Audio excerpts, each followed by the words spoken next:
Good morning students. Exercise 5.2 हमने की है, उसमें एक टॉपिक और रह जाता है, बहुत इंपॉर्टेंट है।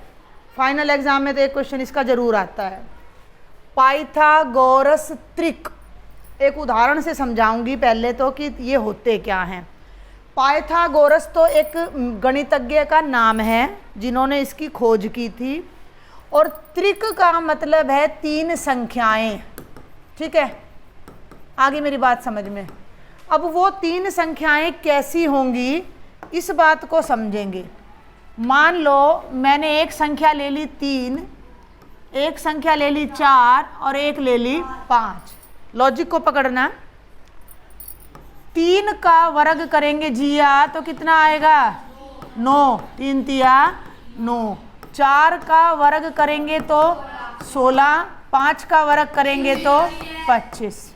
अब बहुत ध्यान से देखना, अगर मैं 16 और 9 को जोड़ती हूँ तो मेरा उत्तर कितना आएगा। 16 और 9 का जोड़, 16 और 9 का जोड़ कितना आएगा 25 आएगा। भाई 16, 17, 18, 19, 20, 21, 22, 23, 24, 25। 16 और 9 का जोड़ कितना आया 25 आया। बहुत ध्यान से देखना, 16 का और 9 का जोड़ 25 आया। जो 16 है, ये जो 16 है वो 4 का वर्ग है, 9 3 का वर्ग है और 25 हमारा 5 का वर्ग है। तो जब मैंने 4 के वर्ग में 3 के वर्ग को जोड़ा तो मेरा जो उत्तर आया वो 5 का वर्ग आया। यहाँ तक की बात समझ आई। तो जो ये संख्याएं हैं ना 3, 4, 5, ये 3 संख्याएं हैं, ये इस शर्त को पूरा कर रही हैं। तो इन संख्याओं को हम बोलते हैं पाइथागोरस त्रिक। इंग्लिश में बोलते हैं पाइथागोरियन ट्रिपलेट्स। ठीक है, वो 3 संख्याएं कि किन्हीं 2 संख्याओं का वर्ग करो, किन्हीं 2 संख्याओं का वर्ग करो और उनका जोड़ तीसरी संख्या के वर्ग के बराबर आ जाए। जैसे एक और बताती हूँ, जल्दी से देखेंगे। 8 6 और 10। ध्यान से देखना, 8 का वर्ग 64 होता है, 6 का वर्ग 36 होता है, 10 का वर्ग 100 होता है। और जब मैं 64 में, ये 64 है, 36 जोड़ूंगी तो मेरा उत्तर 100 आएगा। जमा हम सबको आती है। यानी मैंने देखा कि 8 के वर्ग में अगर मैं 6 का वर्ग जोड़ दूं तो मेरा उत्तर 10 का वर्ग आ रहा है। तो जो ये तीनों संख्याएं हैं ये पाइथागोरस त्रिक कहलाएंगी। यहाँ तक कहानी समझ आ गई? पक्का? अब आपको जो सवाल मिलेंगे ना वो थोड़े से अलग मिलेंगे। आपको इन तीनों में से कोई एक संख्या दे देगा किताब वाला और ऐसे कहेगा कि भैया बाकी की दोनों संख्या निकालो त्रिक की। सुन रहे हो मेरी बात? बहुत ध्यान से समझना है। अब देखो, अभी मैंने क्या बताया कि 3 है, 4 है और 5 है, ये पाइथागोरियन त्रिक है ना। और फिर मैंने क्या बताया आपको, 8 है और क्या था 6 है और 10 है। ये हमने चेक करा है। अब क्वेश्चन क्या मिलेंगे, बहुत आसान से क्वेश्चन है, बस आपने एक ट्रिक बताऊंगी उसी से क्वेश्चन कर लेना है। इन तीनों में से वो एक नंबर देगा आपको, एक नंबर, बाकी के 2 आपने निकालने। ठीक है, जैसे आपकी किताब का दूसरा ही एग्जाम्पल है, एग्जाम्पल नंबर 2 है, ये रहा मेरे सामने है।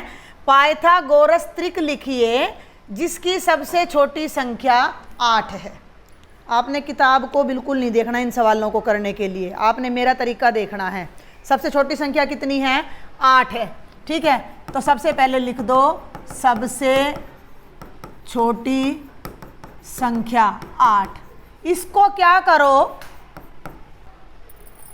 ये संख्या सम है तो आप क्या करोगे, मेरी बात सुन लो। जितने भी सवाल है ना, 2 उदाहरण है, 4 सवाल है, आपको सारी संख्याएं सम मिलेंगी। आप उस संख्या को 2m मान लो, माना 2m, m का दुगुना, 2 को परली तरफ ले जाओ तो m का मान कितना आ जाएगा 8/2 यानी कि 4 आ गया। मतलब क्या करा मैंने, जो संख्या दे रखी थी उसका मैंने आधा कर दिया। ठीक है, समझ आ गई यहाँ तक? पाइथागोरस त्रिक तो समझ आ गया होगा ना। तीन ऐसी संख्याएं कि दो के वर्गों का जोड़ तीसरे के वर्ग के बराबर हो, है ना। अब तुमने कुछ नहीं करना, एक बार तुमने ये जो संख्या आई है ना m, इसका वर्ग करके इसमें से एक घटाना है। m कितना आया है 4, तो 4 का वर्ग करो और एक घटा दो। 4 का वर्ग कितना होता है 16, तो 16 में से एक घटाओगे तो 15 आ जाएगा। और एक बार तुमने m के वर्ग में एक जोड़ना है, तो m का वर्ग कितना है 4, 4 के वर्ग में एक जोड़ोगे तो 17 और एक कितना हो जाएगा 18। ओए क्या कर दिया ये 16 और एक 17, हाँ ये गलती पकड़ा करो भाई। 4 का वर्ग कितना आएगा 16, 16 में एक जोड़ोगे तो 17। 8 हमें दे रखा था, 8 का आधा करा, उसके आधे का वर्ग में एक घटाया 15 आ गया, आधे के वर्ग में एक जोड़ा तो 17 आ गया। अतः पाइथागोरस त्रिक बराबर है क्या बनेगा 8, 15, 17, और ये आपका आंसर आ जाएगा। आप इसकी पड़ताल करके देखो, सुनो मेरी बात, मैं रफ में करवा रही हूँ। 8 का वर्ग 64 होता है, 15 का वर्ग 225 होता है, 17 का वर्ग 289 होता है। जब आप इन दोनों को जोड़ोगे तो आपका उत्तर 289 ही आएगा। यानी कि जब मैं 8 के वर्ग में 15 का वर्ग जोड़ूंगी तो वो 17 के वर्ग के बराबर आ जाएगा। लॉजिक समझ में आया। दूसरा एग्जाम्पल और देखते हैं, इसका लास्ट वाला। तीसरा एग्जाम्पल और देखेंगे। एक पाइथागोरस त्रिक ज्ञात करो जिसकी एक संख्या 12 है। मेरी बात सुन लो, इसको मत पढ़ने लग जाना, है ना, घबरा जाओगे। कुछ नहीं करना, सबसे पहले जो संख्या है वो 12 है, उसका आधा करना है। तो माना 2m बराबर है 12, है ना, समीकरण कर रखा है हमने। m बराबर है 12/2 6। तो पहली संख्या, या सीधा आप ये निकालो बस, m की 2 घटा 1, है ना, तो 6 की घात 2 माइनस 1, 6 का वर्ग, वेरी गुड, 36, 36 घटा 1 करोगे 35, वेरी गुड। और m की 2 जमा 1, तो 6 की 2 जमा 1 यानी 36 जमा 1 बराबर है कितना आ गया 37। आखिर में ऐसे लिखना जरूर है कि अतः पाइथागोरस त्रिक बराबर है, क्या क्या लिखोगे बता दो। हाँ नहीं, पाइथागोरस त्रिक में कौन से 3 नंबर आएंगे। एक नंबर तो बुक वाले ने ऑलरेडी दे रखा है, वो कौन सा है 12, और 2 नंबर कौन कौन से आए, हाँ 12, 35 और 37। ये 3 नंबर हैं जो आपके पाइथागोरस त्रिक है। यहाँ तो हमने अपना सवाल करने के लिए इसको आधा किया है, ये नंबर नहीं है, असली नंबर तो ये तीनों है। ठीक है, जल्दी से एक्सरसाइज के क्वेश्चन और मोटे मोटे बता रही हूँ मैं। तो अभी जल्दी से एक्सरसाइज का मैं मेन हिंट दे दूँ, वैसे एक्सरसाइज करनी आप ही को है। पहले इसी पे आ जाते हैं। 2 ही क्वेश्चन है एक्सरसाइज के। एक है पाइथागोरस त्रिक लिखिए जिसका एक सदस्य है ना। 4 भाग है, 6 दे रखा है, वाइट कलर ले लिया मैंने, 6 ले रखा है, 14 दे रखा है, 16 दे रखा है और 18। एक भाग बता देती हूँ मैं इसमें से आपको, बाकी आप खुद कर लेना। ये अपनी एक्सरसाइज 5.2 का सेकंड क्वेश्चन है। मान लो मैं ले लूँ सेकंड पार्ट, सुन लो भाई ध्यान से। 14 आपको दे रखा है, बाकी 2 भाग आपने निकालने हैं। तो आप क्या करोगे, माना 2m बराबर है 14। आप चाहो तो 14 पे पहले ही सर्कल लगा लो ताकि आपको याद रहे कि ये मेरे उत्तर में आएगा। तो m कितना हो जाएगा, ये 2 उधर चला जाएगा, 14/2। समीकरण 6ठी में ही आ जाता है, 7वीं में ही, 2 7 14। m का मान 7 आ गया। m हमारा उत्तर नहीं है, हमारा पहला उत्तर तो ये है। फिर हम क्या करेंगे, m की 2 घटा 1, तो m हो गया 7 की 2 घटा 1 यानी 49 घटा 1 यानी 48, और m की 2 जमा 1 यानी 7 की 2 जमा 1 यानी 49 जमा 1 यानी 50। आखिरी में आप उत्तर लिख दोगे कि भैया मैं शॉर्ट में लिख रही हूँ पाइथागोरस त्रिक बराबर है, बोलो क्या क्या आएंगे, 14, 48, अच्छा बताओ, कुछ मुश्किल है इसमें? इनको अगर मूजबानी करवाओ तो 6 का आधा 3, ठीक है। अब 3 के वर्ग में से 1 घटा दो तो 9 में से 1 गया 8, ये तो मैंने करवाया भी था शायद। और 3 के वर्ग में 1 जोड़ दो तो 10, तो 6, 8 और 10 आ गया। इसका आधा करोगे तो 8, 8 का वर्ग 64, 64 में से 1 घटाइएगा 63, और 64 में 1 जोड़ोगे तो 65। ये 3 आ गए, 8, 63 और 65। और लास्ट है 18, 18 का आधा 9, 9 के वर्ग में 1 घटाओ, 9 का वर्ग कितना होता है?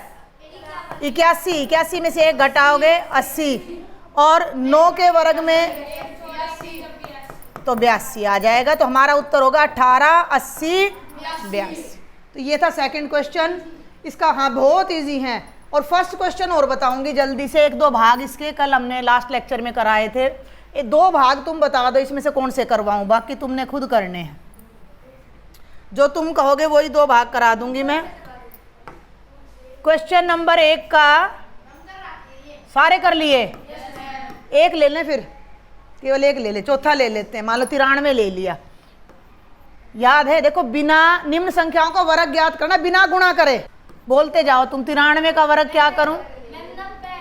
पहले मैं लिखूंगी 93 गुणा 93, स्टेप वाइज चलो। देखो जल्दी मत करो। 93 का वर्ग का मतलब 93 को 93 से 2 बार गुणा करना है। 93 की जगह 90 जमा 3, इसको हटा दो 90 जमा। अगर किसी बच्चे को समझ आ गया हो, सुनो मेरी बात, तो तुम ऐसे भी कर सकते हो कि 90 को 90 से गुणा कर दो, 90 को 3 से कर दो, 3 को 90 से कर दो, और 3 को डायरेक्ट कर दो, डायरेक्ट कर दो। तो मैं डायरेक्ट कर रही हूँ 90 गुणा 90 ब्रैकेट में जमा, फिर 90 को करूँगी 3 से, 90 गुणा 3 या 3 गुणा 90, फिर 3 को करूँगी 90 से, 3 गुणा 90, और जमा फिर 3 को करूँगी 3 से, 3 गुणा 3। गुणनफल बड़े ध्यान से करना है। इधर देखो एक बार, जल्दी कर देते हो तुम। 9 को 9 से गुणा करनी है, 0 को भूल जाओ। 9 का पढ़ा आता है 9 9 जा 81। देखो 9 निम पीछे लग गई 2 0, जमा सुनो 0 को भूल जाओ, 9 तिया 27, पीछे 0 लगा दो, 9 तिया 27, पीछे 0, 3 तिया। अब इनको जोड़ना मैंने आपको बता दिया था, अलग से जोड़ के भी लाओगे। फेयर नोटबुक में हर बच्चा ऐसे जोड़ के ला के दिखाएगा मुझे, उत्तर नहीं लिख के लाएगा सीधा। नहीं किया तो अब कर लेना, प्रैक्टिस बहुत ज़रूरी है। 8649 हमारा उत्तर आ जाएगा, 8649। तो इसके बाकी के भाग भी मेरे बच्चे भी मना कर रहे हैं, तो जो बच्चे लेक्चर देख रहे हो वो भी अपने आप इनको ट्राई कर सकते हैं, बहुत ही आसान से है। फिर भी किसी बच्चे को डाउट हो तो मुझे बता देना, मैं इस फर्स्ट क्वेश्चन का अलग से छोटा सा लेक्चर बना के मैं डाल दूँ। ठीक है, समझ में आ गया सबको? ठीक है, तो ये अपनी एक्सरसाइज थी 5.2। Thank you.